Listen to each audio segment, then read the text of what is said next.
Сайн байцгаана уу? За өнөөдрийн хичээлээрээ бүгдээрээ Excel дээр ажиллаж эхлэхээс өмнө ингээд тохируулжвал бидний ажлын нэлээд хөнгөвчлөлтийг энэ 3 тохируулгыг хийж сурнаа. За тэр 3 тохируулга маань яг юу байх вэ гэхээр нэгдүгээрт нь үсгийн фондо тохируулах нь байна. Одоо бид нэр байнга хэрэглэдэг фондо тохируулчихна. Тэгээ шинэ хуудас нээсэн гэсэн бидний тохируулсан фонд нь бол автоматар тохируулагдсан хэвээрээ л гарна гэсэн үг байхгүй.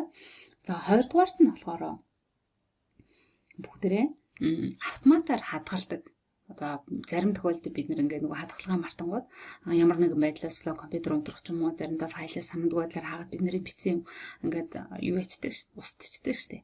Тэрнээс сэргийлсэн одоо 1 минут болоод ч юм уу юу яадаг тэр автомат хадгалтын тохируулгыг хийж өгнө. За 3 дугаарт нь болохоор хэмжээх нэгжээ тохируулж өгнө. За бид нар чинь ер нь бол Excel board дээр болоод хинхтэй бод хэмжих нэгж нь бол инч ирээдэг.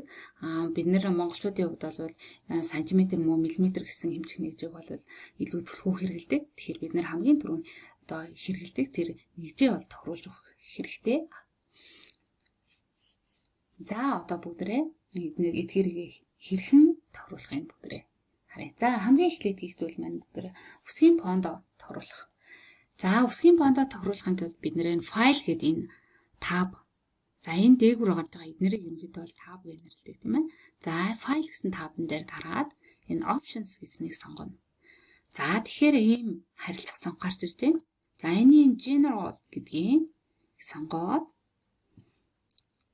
за энэ default font гэсэн энэ хэсгээс болохоор бид нэр өөрсдийнхөө одоо байнга хэрэглэдэг фондыг тохируулж өгнө гэсэн үг.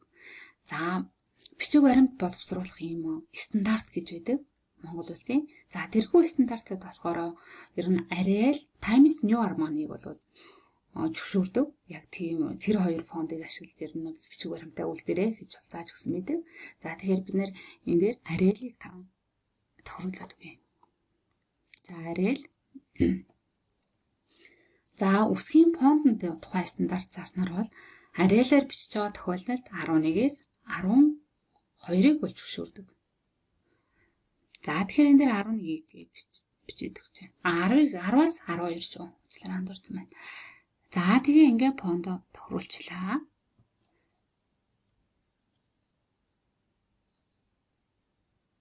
За одоо бүгдээрээ автомат хадгалтын тохируулга хий. За ингийн тулд энэ цонхныгоо энэ save гэсэн зэсийг сонгоно. За ингээд энэ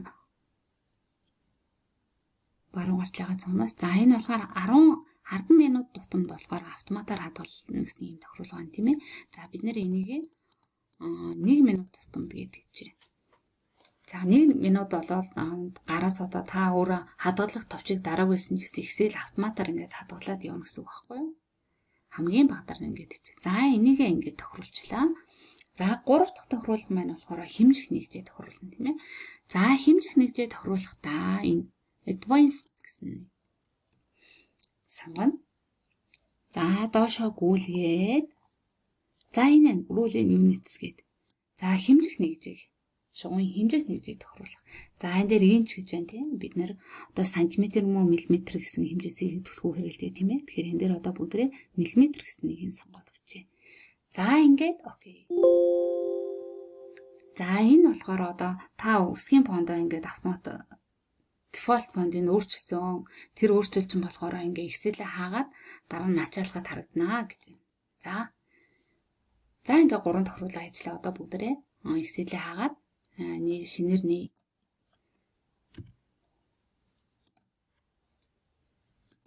фонд маань солигдсон байна тийм ээ. За эндээс нөгөө хэмжих нэгж маань өөрчлөгдөж байгаа гэдгийг харъя. За бид нэр хэмжих нэгж маань өөрчлөгдсөн байна тийм ээ. Сантиметрээр өмнө бол инч байсан. За өнөөдрийн хичээл маань ингээд өндөрлөө. За багш нь аль болох хичээлээ богинохон 3-аас 5 минутын хооронд бэлтгэхээр байгаа. За та нар маань ойлгомжтой зүйл байвал багшаасаа мессенжер юм уу эсвэл энэ хичээлийнхаа дор комент хэсэгт үлдээгээд яваарай. Дараагийн хичээлээр уулзъя.